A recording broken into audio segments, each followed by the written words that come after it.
All right, grasshoppers. Yes, another 7 days has gone by, and we are back with the great Mark Puttenvink. How you doing there, brother? I'm doing great, man. How are you? Doing good, very good, very good. Had a good weekend. We were just discussing. We had the event on Friday night. Great event. It's happened. This is the 28th annual Skate with the Greats. They call it to raise money for the Ronald McDonald House.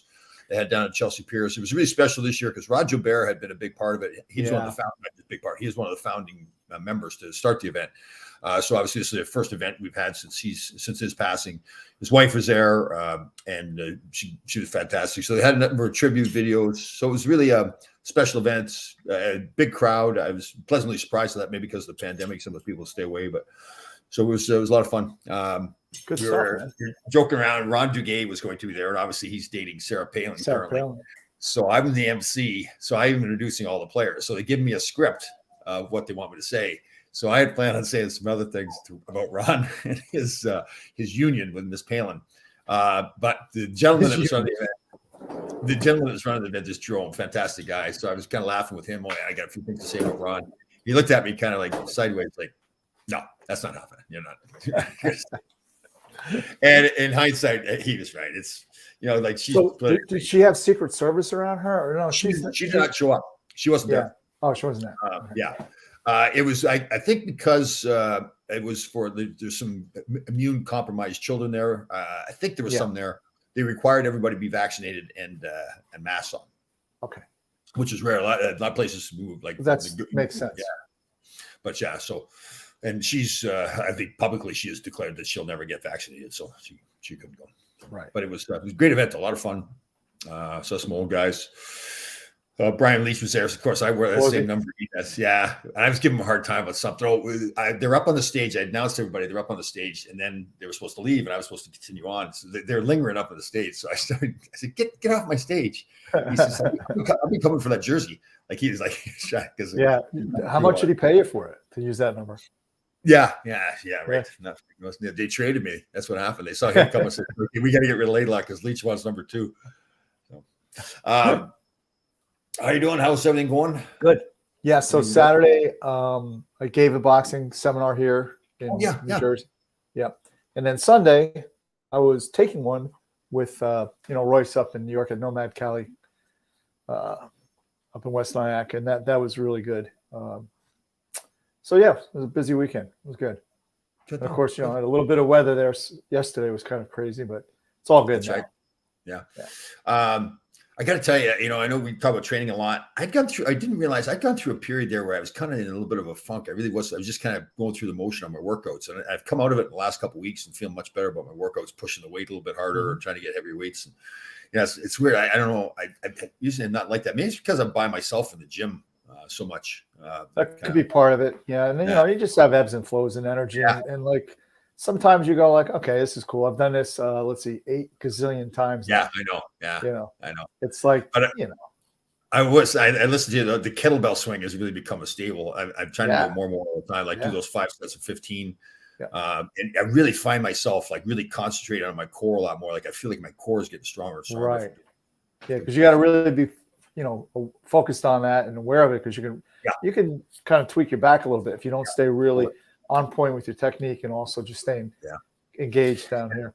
And it was a legs day for me today too, so obviously that entails a lot of back too, because I was doing good mornings to work to warm up with, and I did some deadlifts. I love doing deadlifts. Yeah. I wish the bar mat or the gym I'm at does not have the hex bar, so it's just a straight bar. So it's a little bit more risky hanging out there like that, but go ahead.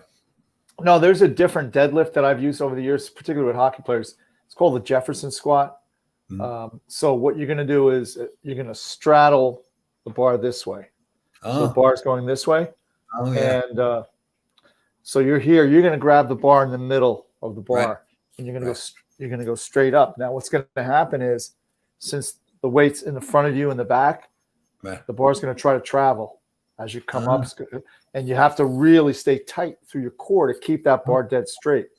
And it really gets your adductors and your glutes, which obviously because the fact that you have, I only put like 100, maybe 135, maybe the most 185 on, right? Because you got to really be strict with it. And you keep your reps to like 5 to 8 reps, and you're good to go. Right. But yeah, that's cool. I'm gonna try that. probably about 5 years ago. I don't know what I was thinking about it today in the gym because it was one of my best days I've ever had in the gym about 5 years ago. So I was doing pretty hard. I was going to West Side Barbell, so I was getting stronger and stronger, and I was getting close to about 500 pounds in the deadlift. Wow. So I was feeling pretty good about myself. Yeah. And I went in there one day. The gym was crowded, and I'm so far. I don't know what it was this day. I was bound. I think it was like at 475 is the weight I was trying to get.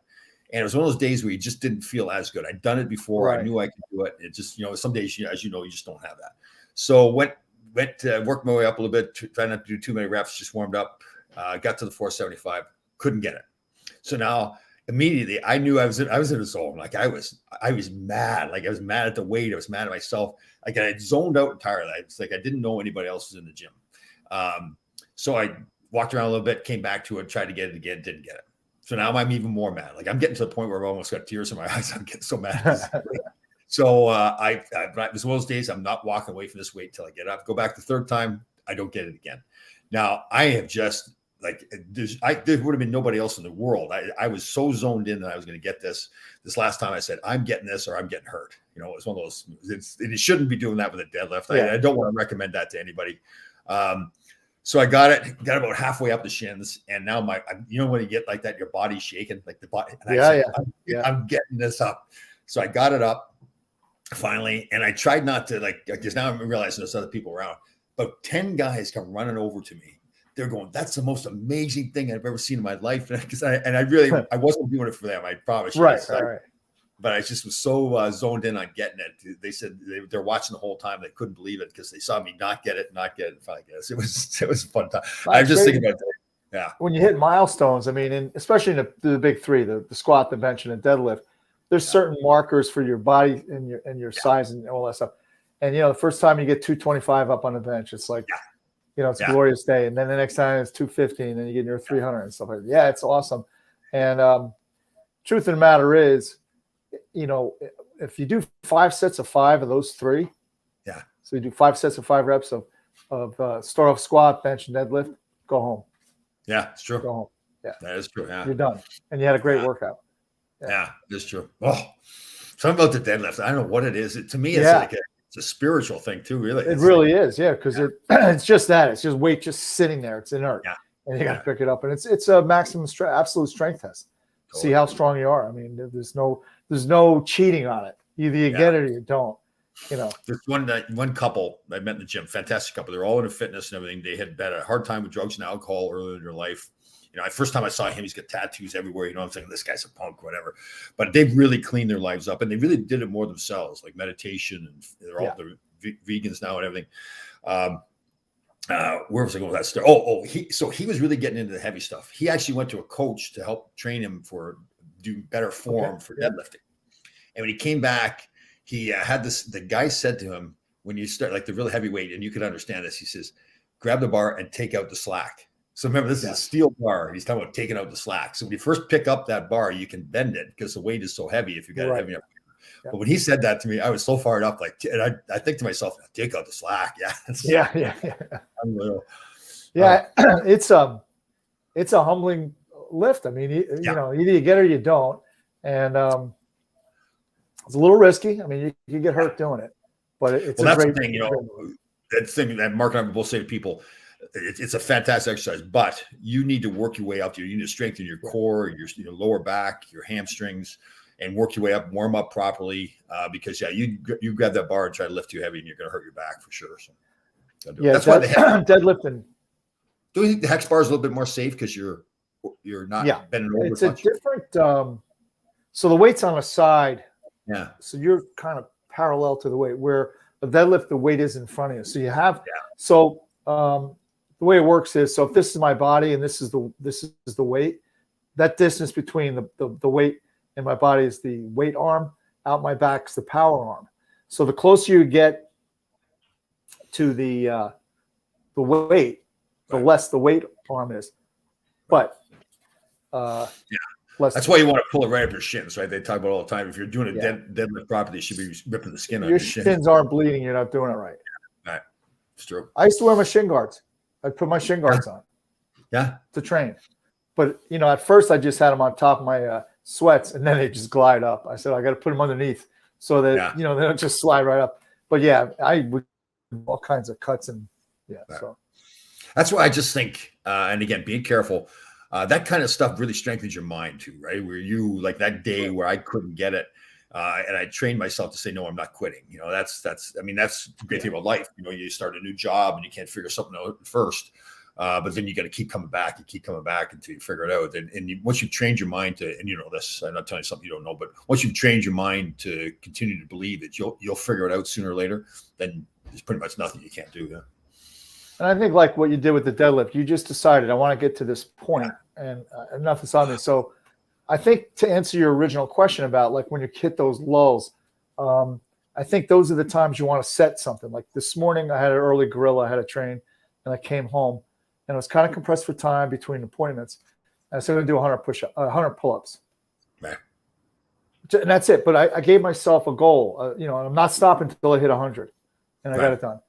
Pretty, a little bit. But I think that helps you get through. If you get something, you have to, a milestone that you have to hit. Yeah. Is there a physical reason why when you listen to certain music you really get fired up? Like is there sure. There when I going back when I was studying all this kind of stuff, but emotion is so vital to your training. So even if you've ever noticed certain gyms, the weight seems lighter, other gyms the weight seems heavier. Yeah. Okay. Yeah. Well, so like you can pick up a 40-pound dumbbell, but if it's those rubber kind of ones, they seem kind of light. If they're just the hex steel, they look heavy. They just sit there and they feel heavier. Yeah, and I remember if you've never squatted like on an open floor, it's a weird feeling because usually when you're squatting, you're in a squat rack, you have a mirror, you can check your technique. But if you're in competition and you're on the gym floor and there's just the squat, there's no squat rack, there's squat pins, so to speak. Right. And you feel like you're on the face of the moon because it's so wide open. It's weird. I never thought that. I never thought that. True too. Isn't it true? Like so many gyms, it's the same thing, right? Like you said, you're going to go squat, you're going into the squat rack. It's fairly closed in. You can see yourself and everything. Yeah. It's the personality of the gym, and it affects you emotionally. And like you said, the music and who you're with, and if everybody's jacked. But even sometimes, I'm a little bit not a little nuts, but lay down, and if if they had tile ceiling, if the bar when I was going to bench didn't line up the way I liked it, I'd shift the bench so everything looked cool. Exactly. Yeah, I mean that's hilarious. Did you say that the same way? It throws you off. You can't do it. You have to line the bench up. That's right. It's not right, man. It's the same thing. Like you shouldn't if you're the same guy and you can bench 315, but then you drop 10 pounds. For some reason, you can't get the 315 anymore, but it shouldn't really matter as long as you're straight, as long as the muscle weight is still there. But if you've leaned out, and got rid of the fat, for some reason, you're not as strong anymore. It shouldn't be that way, though, right? Well, there's two things. I used to not tell guys what they had on a bar. Like if you were a high school player and you're squatting, I'd load it up, and it took a little work because I'd use different places, but arrive at the same number on each side. Right. And I'd tell the kid, "Oh, that's 260," when I had 285 on the bar. Right. And he'd get 5 reps, and I wouldn't tell him. I wouldn't tell him because there's There's a fantastic video. There's a fantastic video. It's from a movie, and I can't remember the name. It's on the football field, and this coach is trying to get kids to do. You probably have seen this, and they've got the kid blindfolded, and he does the crawl with his hands and his feet touching the ground. And the kid doesn't realize that he's gone the length of the field. And the coach keeps going just a little more. I think he had told him he's just going to go to the 50-yard line or whatever it was. And he said, just keep going. Give me more. Give me more. And the kid made it to the goal line. He didn't think he could even make it to the 50-yard line, but he got all the way to the other end. And it's a fantastic video. I know you've seen it, but it was good. Yeah. Good stuff. Yeah. We have our final event for the girls hockey team this year. Not telling the weights. Oh, what's that? Go ahead. I think you froze up there or something. Where I did, one of the two of us. Oh, here it is too. Oh, good job, Ron. I'm good. Can you hear me, Tom? Yeah, I guess now. So Ron Jamieson, thank you very much. That was the movie Facing the Giants. That was the name of the movie. Oh, okay. Well, there was a group, Tom. It was the strength coach of the Utah Jazz. He started a business. I'm going back 20 some odd years ago, called Bigger, Faster, Stronger. And this is when video first came out, where you could videotape stuff and buy video cassettes on how to lift and all that. They were really pretty smart with the marketing, but they used to go to a school, like a high school, and they'd get like all the athletes in there into the gym, and they put 300 pounds on a bar for deadlift, and they go up to like somebody in the stands. You ever deadlift 300? No. You're gonna do it now. They bring them out there, and just the emotion of the crowd and getting jacked up. 9 out of 10 times, the kid would get the 300-pound deadlift, and it would be like, yeah. So, but again, it's just a little psychological thing. It's like, I know. You're in front of all your peers and your teammates. You don't want to fail. The other one's fear too. My father, so we grew up on a farm. He was a volunteer ambulance driver as well. Mm-hmm. And he would tell me stories about how farmers, they're out there in the field all by themselves. And if something gets jammed up on a baler or whatever it is, a piece of equipment, they'll get off and they've got to fix it. Sometimes they'll get, because they've got to get the job done, they'll keep the engine going or wherever they shouldn't. But there's been times where a guy will get his arm like caught in some piece of equipment, and they'll come back later on and there'll be a steel pole that was like 2 or 3 inches thick that there's just no way that you could bend on your own. But because that guy was going to die out there if he didn't get out, they'd come, and it just would happen all the time. Guys would find the strength to get out from under it. So there's a great saying, and Tony Robbins uses it, but it's not his saying. I think it comes back from the like World War II or World War I or something like that, where if you want to take the island, burn the boats. Have you ever heard that one? So it's an army term or military term that if they're going to go onto an island, they burn the boats. So the people fighting, they've got no choice at that point. They have to win, right? Or else they're not coming back. Yeah. No, that's true. So psychology really plays into training. Obviously, plays into your performance. But when I was studying that and I read that, I was like, yeah, that's true. Every gym you feel stronger. Yeah. Some weight, it's just crazy. Like just even looking at the different type of weights, some seem like bumper plates seem lighter, right? Don't they seem lighter when you look at a bumper plate?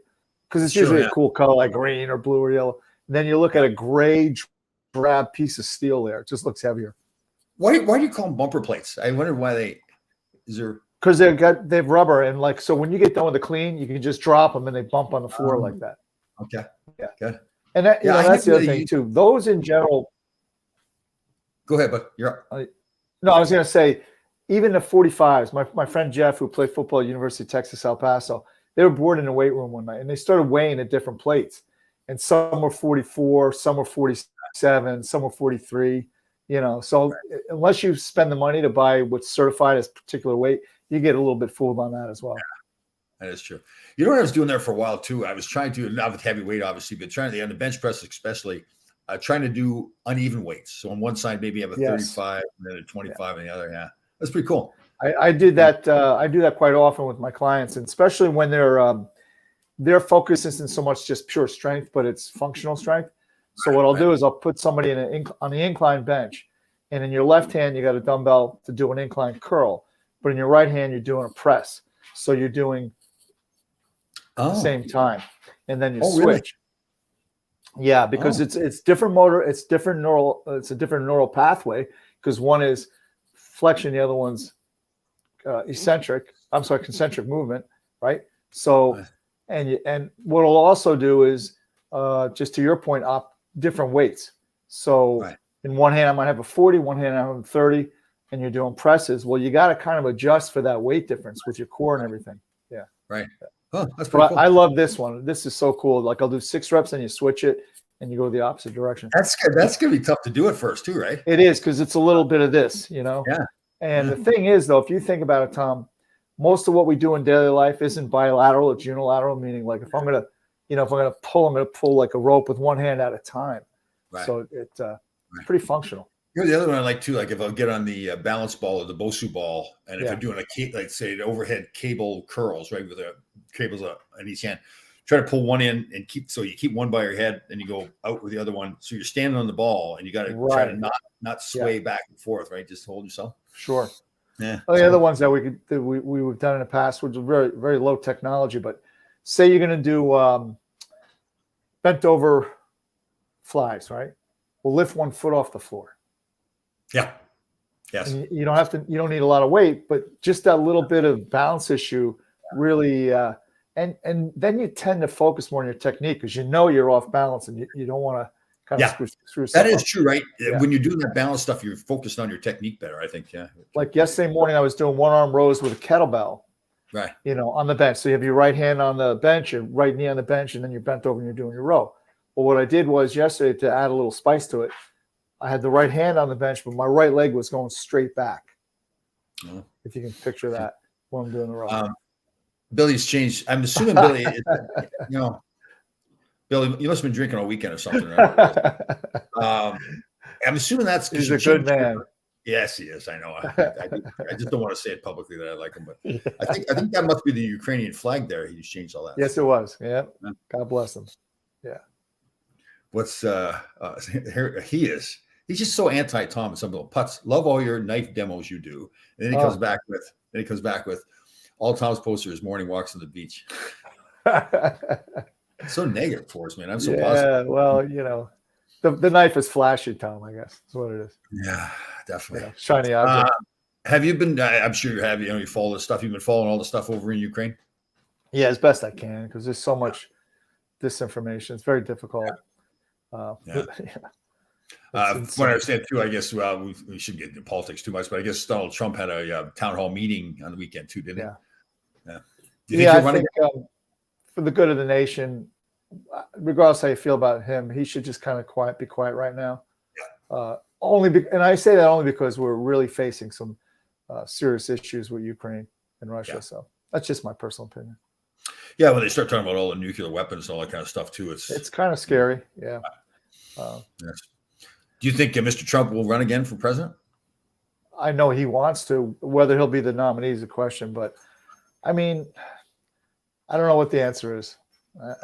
It's certainly not what's going on now. That's for damn sure. Yeah.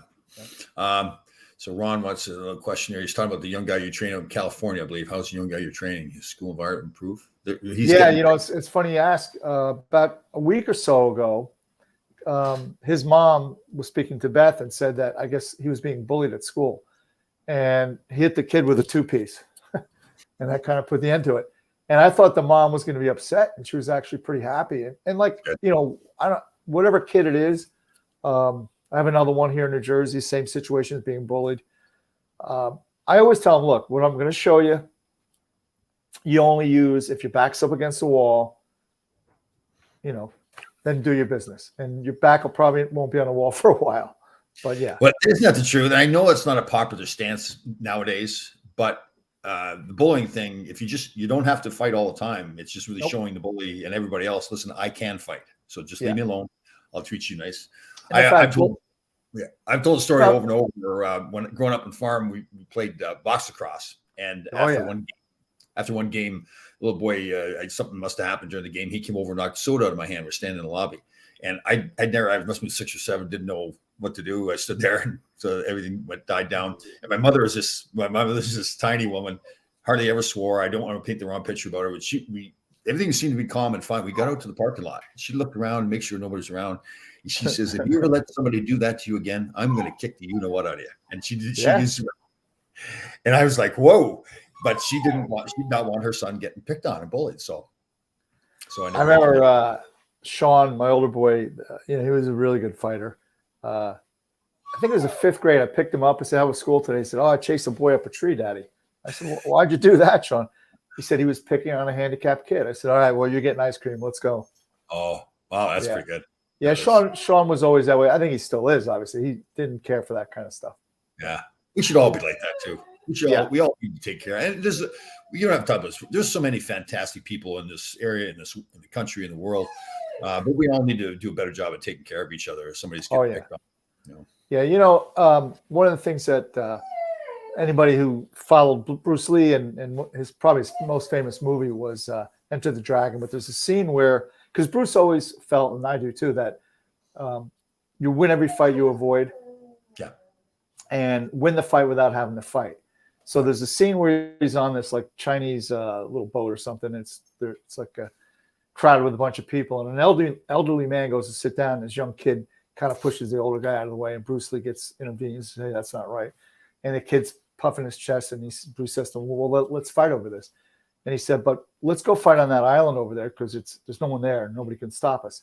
And the guy goes, yeah, yeah, yeah. So they go to the edge of the smaller, the Chinese junkyard or whatever it was. And there's a rowboat. So he goes, go ahead, you get in first. So the guy gets in the rowboat and Bruce Lee cuts the rope and sends him out to sea. So he won the fight without having to fight, and That's good. That's really the way we need to think, That's true. That is pretty good. Yeah. I know. You think back to some of the, especially when you're younger, you go looking for trouble sometimes. I had a situation this morning as a young man I trained. Not him, he's a big dude, big scary looking dude, and his wife, her ex-husband, was bad mouthing him in a text, right? And of course, his first inclination was to go over and prepare for battle, and he didn't. He's a better man than that, and he could. I mean, he could just take the guy apart, but he decided to do the right thing, and he handled it. But it's hard not to want to go over and, especially when, if you can fight and there's people that you care about and they're getting picked on or hurt in some way, the sheepdog comes out in you and you want to protect them. But well, again, my sister's youngest boy he's a little mentally handicapped, great kid, but he's always had issues. And he tried going away to college. And apparently he really got bullied there. And, like they get a little physical with him, right? So we were sitting around here one night, myself, Beth, and Sean, and we were discussing, how to handle this. And Beth says, karma has a funny way of working itself out. And I said, yeah. And Sean sits up and goes, karma is sitting right here. I said, no, slow down, Sean. Yeah. But yeah, it's difficult, but anyhow, yeah. So I guess game of 1-2, and that was the end of it. That is pretty cool. Yeah. And it's good that you've trained him that he's confident enough to do it, right? He says, okay, I just give the 2 punches. Yeah, I mean, and that's the end game, I guess, to be able to increase your confidence and walk a little taller and everything like that, Don't you think you see a lot of people like that have trained either in boxing or martial arts or whatever? They have a more confident way about themselves, right? They know that they can handle things. In general, the quietest guy in the room is the most dangerous. Yeah. I remember Bobby Hoffmeyer telling me, I guess he played with George McPhee in Jersey. Must have played together there. Yeah. And Hoff said to me, if you went into a party and there was a bunch of guys sitting around and you felt like getting into a fight with somebody, the first guy you'd pick is George. Yeah. Totally. And that would be your last fight. Unbelievable. I think I played against him in college. He went to Bowling Green. So he won the Hobie there, right? Yeah. He wasn't. So, in college, you're really not supposed to fight. If you get in a fight, you're gone for the next night. That's what it was back then. So I thought I know I've said this before. I thought I was the toughest guy on the planet back then. And George comes in, he's this good player, and we play against each other all the time. And he's spearing me, and I'm spearing him. I'm thinking, who is this little guy think he is? I'm Tom Latham, for God's sakes. So my college career ends. George still, I think he had another year left. And, he'd been drafted by the Rangers like I was, came to the Rangers, went down to the minors for a little bit. And they brought him up, play against the Islanders. And he squared off with Bob Nystrom. So I'm thinking to myself, I got to go and save George. He's going to get killed. So I didn't, I didn't want to fight Nystrom either. I just stepped in the middle of him, and George's mad at me. He's mad. He's like, "What are you doing? Get out of here!" I'm thinking, I saved your life, for God's sake. Look at you little scrawny kid, and there's this Bob Nystrom. They both got roughing penalties. Came out of the box. They went at it again, and I said, I'm watching this happen, and neither one of them beat the other guy, but the two of them just throwing bombs at each other. Yeah. And I'm thinking, first of all, I'm thinking, geez, I'm glad I didn't fight him in college. He was tough. He also got in when he was general manager of Washington Capitals. I think it was fairly early into his career. You probably Nathan was playing for Chicago in that game. Oh, okay. So it was a preseason game. I think they played the night before, whatever. It was kind of a rough game. The two GMs, I guess, got together and said, let's not have any more of that rough stuff. I think that's how it happened, right? So then after the game, they had some more rough stuff. So George goes down to confront them. Yep. They must have thought, I guess they didn't watch the films or whatever, didn't know who George was. And I could see the scene where he's in a suit, tiny little guy. They probably think that they could push him around. Apparently, a whole bunch of them went out, like the coaches and manager went at it. And I think George was by himself against 2 or 3 other guys. And they're like, I think he dummied Lauren Milliken. That's right. Yes. Yeah. I think he knocked him out, or pretty bad. So Nathan was playing in that game? Yeah, he was playing for Chicago. So did he see it happen? He saw the whole thing. He said it was the best thing he's ever seen in hockey. That's not right, eh? Wow. Yeah. Oh, I remember it got in the papers and everything. And actually, Kevin Allen, who we were good friends, he was right with you today. So he knew that I played with George in LA or in New York. So he called me and asked me for some quotes on it.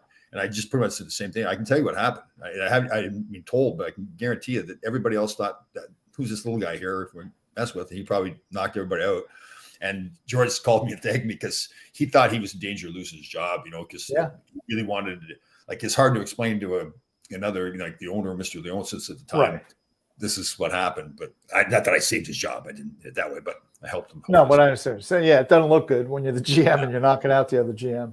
Yeah. Yeah, he was It tough. happens. It happens. Yeah, he was, and he was a pretty good player, right? He was actually a pretty good player. Yeah.